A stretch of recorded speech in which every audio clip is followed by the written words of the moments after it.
Hi, everyone. I'm back here today because I have something really interesting um, to show you today, and I want you to meet somebody um, that I consider to be a beautiful citizen.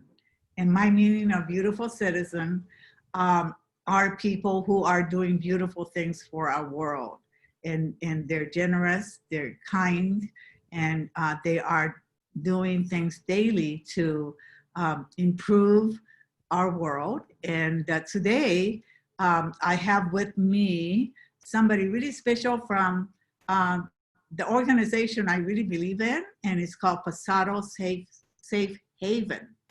And as you know, people who know me really know that they call me an animal advocate, and I am truly that because I'm really dedicated and committed to helping animals, not just dogs and cats, our pets, but really I believe that animals include the farm animals, um, animals, breathing animals, every kind. I really believe that we have to really help and support them because they have no voice, they have no control of their life, and they're pretty much under the control of human beings. And it just leaves them in a very vulnerable position. And I know that most people are very good and kind to animals, but it's not always that way. And so I really made a commitment to support animal welfare organizations that are doing good things. And so that's the reason why I wanted to introduce Pasado Safe Haven to you today. And I'd like to introduce Brenna Andrews.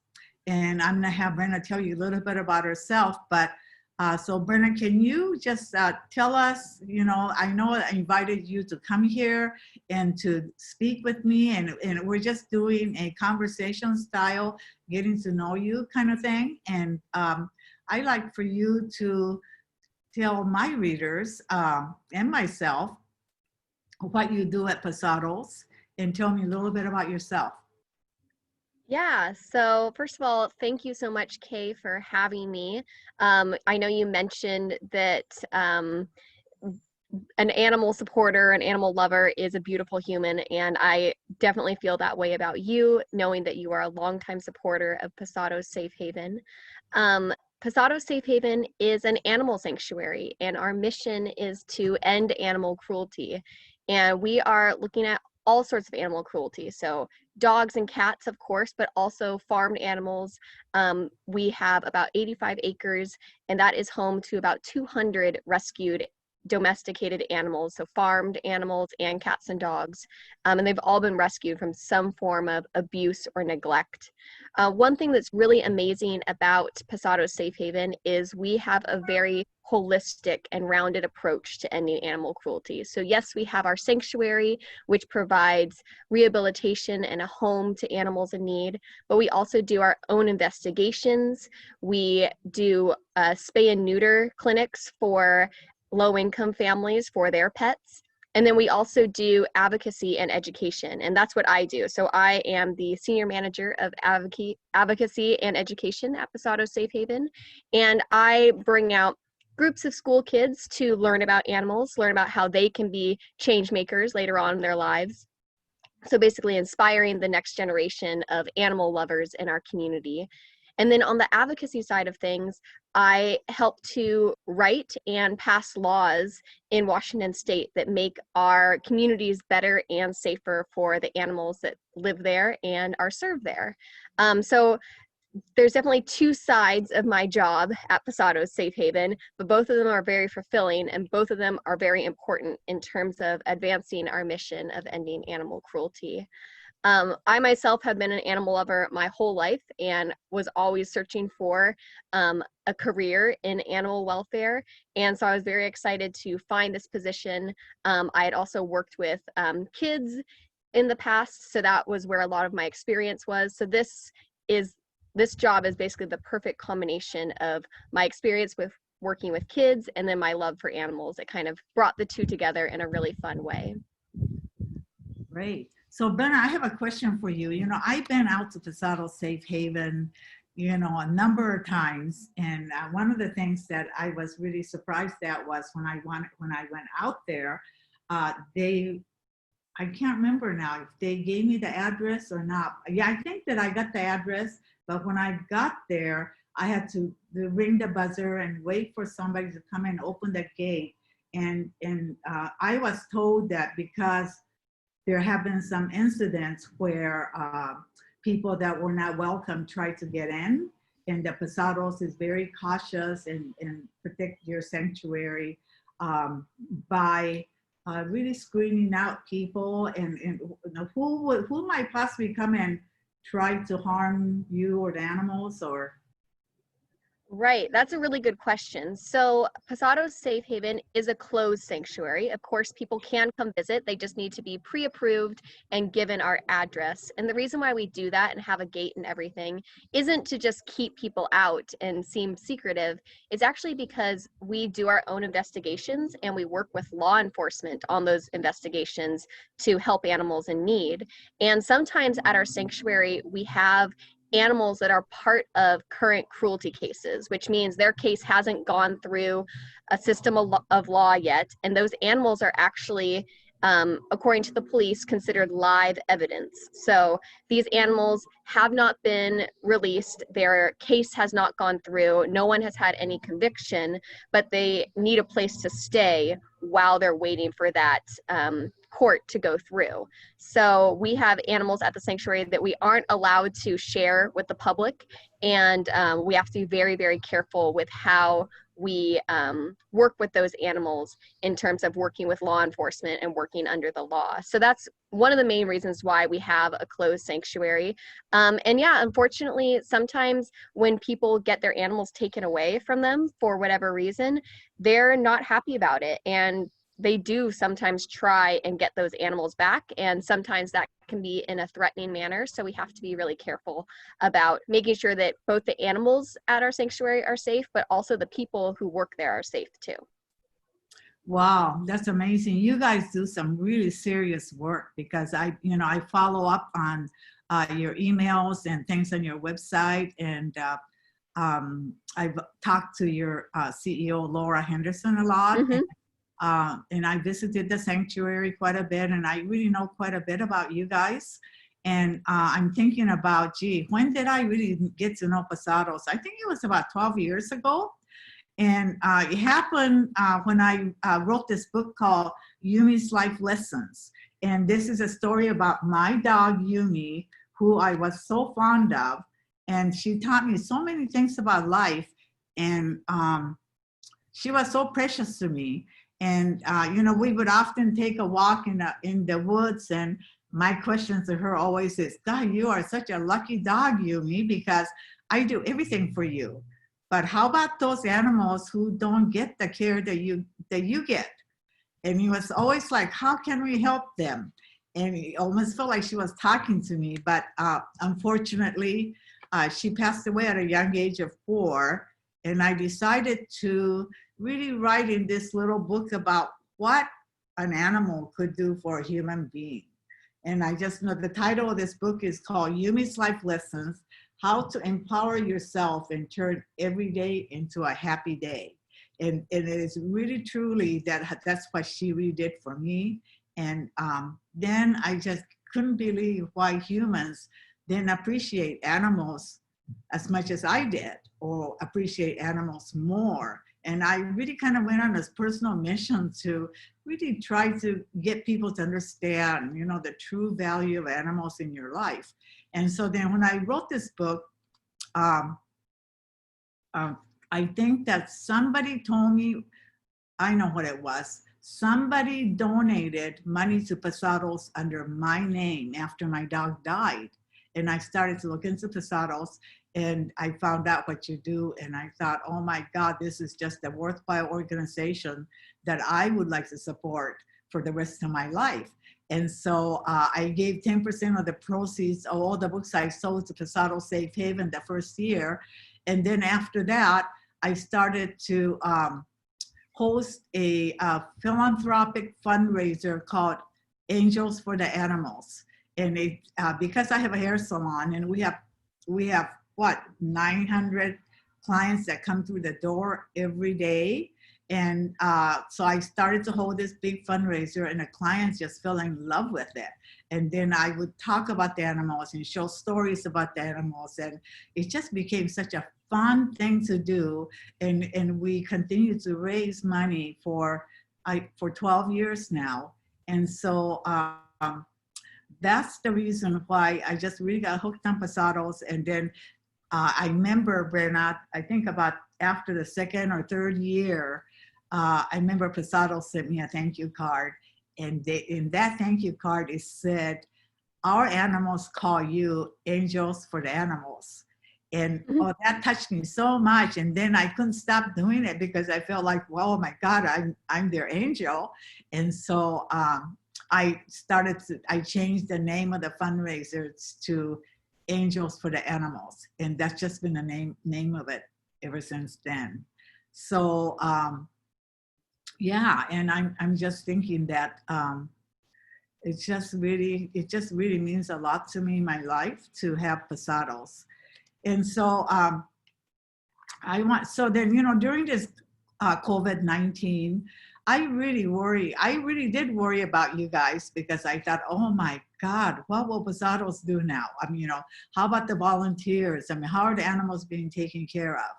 And it seemed like all the nonprofit organizations just kind of, I know they all need to raise money, they all need to keep their places going, but it just became so hard, I think. And I know that in the past, you would invite us out to the sanctuary, because I've been there for some of the sanctuary events. And then, but it's like an hour drive from where I live. Mhm. But yet, I would go out there, and I thought, God, I wish there was an easier way because you guys are so far away. I wish there was an easier way to bring you into our homes. And I've always thought that. And I think that I've been communicating with some of the people at Pasado, saying, God, there's got to be an easier way for you to bring animals into people's homes. And you guys are doing it. I am so excited. And so can you tell me what you've been doing and how you kind of turned your visibility around to meet the needs of today? And I think you're doing some really exciting things. And can you tell us about it? Yes, absolutely. Thank you for asking about that. Of course, as everyone in this time, we were nervous at first too. Like, what are we going to do? Part of a big way we bring money in or bring awareness to our work is by inviting people out to the sanctuary and doing in-person events. But what was great is we have a very creative team, and we just started thinking of different ways to keep people involved. So we do have virtual events that we are offering. And of course, that's an online format. So you're able to participate in our events from the comfort of your own home. So one of the ones that we have coming up is this coming Saturday, June 6th. We have a virtual sanctuary tour where you will be guided around the sanctuary for about an hour, meeting a number of the animals that live there. And you're able to ask questions during that time and hopefully be a little interactive. We also have a pre-recorded sanctuary tour that is family friendly. So it's designed for kids and their parents, or even just the young at heart, to sit and watch. So that is on our website as well. And again, that's about 20 minutes, and it is pre-recorded, so you can watch that at any time that fits your schedule. Some of the other things for kids, for example, we normally do school field trips out to the sanctuary. And one of the ways that we are allowing kids to connect with animals at our sanctuary is through our Pen Pal program. So kids are able to go online and choose an animal pen pal that they want to write a letter to. They write the letter, send it to the sanctuary, and that animal will respond with a handwritten letter and send a picture and a couple stickers back to that child. So it's a fun Wow. way to remind kids that all animals have their own personalities, their own identities, their likes and their dislikes. And that's one of the really valuable things that they learn when they come to our sanctuary. We're just getting a little more creative with how we're doing that. Right. Um, That's Yeah. so good that you guys are, really focusing on children, because I always felt like if you wanted to make a change in people's mentality, it's really not working with adults, but if a child learns to love an animal, they're going to protect these animals rest of their life. And so I think that's a really valuable thing that you're doing to work on the children. Yeah, Yeah, that's great. absolutely. And I mean, helping children understand compassion towards animals is a really important part of our mission and our founding. I don't know if everyone knows, but Pasado Safe Haven is named after a donkey named Pasado. And that donkey in 1992 was sadly killed by three teenagers who broke into his pasture. And we named our sanctuary after that donkey because this was a really tragic event that was a turning point in Washington state when people realized that animal cruelty is a huge problem and should be stopped. It can't go on. So that's why people got together and created Pasado Safe Haven in that donkey's honor. And Kay, I know that you sponsor some of the donkeys that live at our sanctuary named Jacques Right. and Olay, which is Yeah. always really special because donkeys really are a symbol of our mission. They are our founding animal. Could you tell us a little more about your choice to sponsor Jacques and Olay? Right. When I was out at Pasado Safe Haven, I met Babs. Remember Babs, the Yeah. donkey? And oh my gosh, she was so sweet. She was blind. And I heard a story about how she was abused and being dragged around and her hoofs were, I mean, she just was, has so many things going wrong with her, but she was so sweet. And when I returned home from that tour, I saw on your website that we could sponsor animals. Like we could send money in every month and then we could help to care, take care of them. And so we did that. And then I just, we'd always be asking about Babs. And then I think it was 3 months after I did that, I received a email from Pasados saying that Babs had passed away.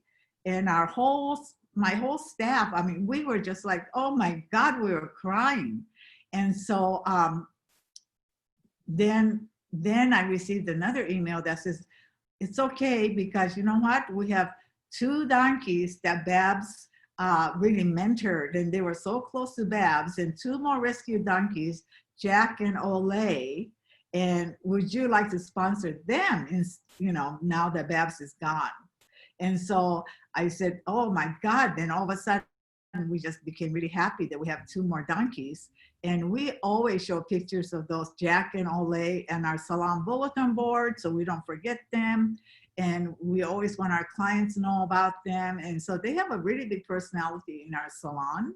And I took my whole staff out there for a Sunday picnic, and you guys opened the sanctuary just for our team. And we went and toured the sanctuary, and we fed Olay and Jack, and we played with them. And it was so rewarding to have somebody out there that we feel like that belongs to us, So Mm-hmm. that's how we got started with adopting the animals at the sanctuary. So that Oh, is the that's so neatest sweet. thing. And It's so those lucky. two, they are full of personality, and I'm sure they really, really appreciate um, that donation because, as donkeys, they need their regular vet care. They like to have lots of treats. The two of them are very playful, so they actually have toys that they play with together. Uh-huh. So having that support for them or any animal at the sanctuary is so important, and we're really, really grateful for that from UK, but also from your whole team, it sounds like. Yeah, yeah.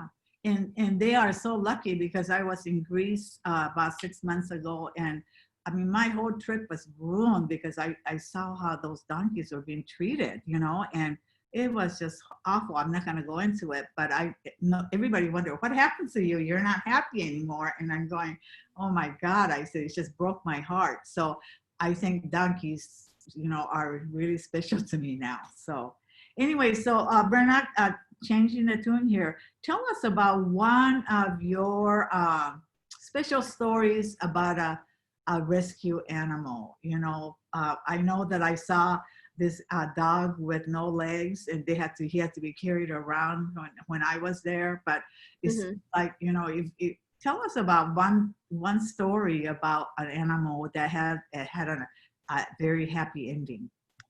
Yeah, well, I mean, one that comes to mind just off the top of my head is a pig named Splash.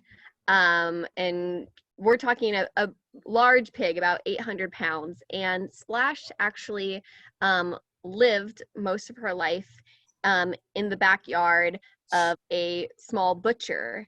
And Splash actually witnessed her brothers and sisters being killed and was terrified, naturally, and she actually broke free out of that space and swam across a river to safety. Oh my She swam God. across a river into another farmer's yard, and that farmer took pity on her and knew where she came from and ended up taking her to Pasado's safe haven so she could be rescued, because they were just so inspired by her will to live, her will to have freedom, and to get away from the place where she had been before. And the reason why we named her Splash is she basically splashed her way into freedom. This 800-pound pig swam across a river in order to save her life, which is very impressive. And her story is just such an important thing to tell people when they come out to the sanctuary, because it really shows that she had this incredible will to live. And then, of course, found home at our sanctuary, where she Wow. had many human and animal friends. And Splash actually was extremely patient with kids. So any kid that came out to the sanctuary, Splash was very protective of them. Wow. Unfortunately, we did have to say goodbye to Splash this last year. She was getting old. But she had a very fulfilled life at our sanctuary. That is so wonderful. Yeah, and then I remember that a mother and daughter llamas that you had there, and people say animals have no heart, animals have no feelings. That's not true at all, because this mother and daughter llama, they were so close. I mean, every time I saw them, they would just move together and move this way, and it was. And then I think that they told me that the mother llama had to be taken to a hospital because she had some really bad health problems from the way she was treated before she was rescued, and so she was gone. And they said that the little daughter llama just cried and cried and cried all the time the mother was gone. And so it's just those stories like that. We just don't give animals enough, enough credit, or enough. I mean, they're intelligent and they're loving and they have feelings, and we have to always remember that. So Absolutely. And these animals at our sanctuary, they remind us of this every single day. They remind us of forgiveness, compassion. They're kind to one another. There's so much that we can learn from animals, which is why places like sanctuaries are so important. gosh, I'm so glad that you came to talk to me, and I want to ask everybody, really, please, what I really believe in, when people say donations and things like that, I really believe that it's the small, and most of the world's donations come from not really rich people, but they come from average people, or they even come from poor families. Because if you create a system in your life to give, instead of saying, I'm going to give when I have enough money, and that day never really comes. So I really believe in my own business too, that you create a system where small amounts, $10, $15, $20, but done consistently, we are really, really making a big difference in helping places like Pasados Safe Haven to continue their really good work for the animals. So, down below, in my blog down below, I'm going to write the events that the Pasados will be having and in the fee. And then we're going to ask you to, go on their website and visit, and then sign up for their emails, and stay in contact with them and let them come into your home, because I think that your life will be so enriched when you get to see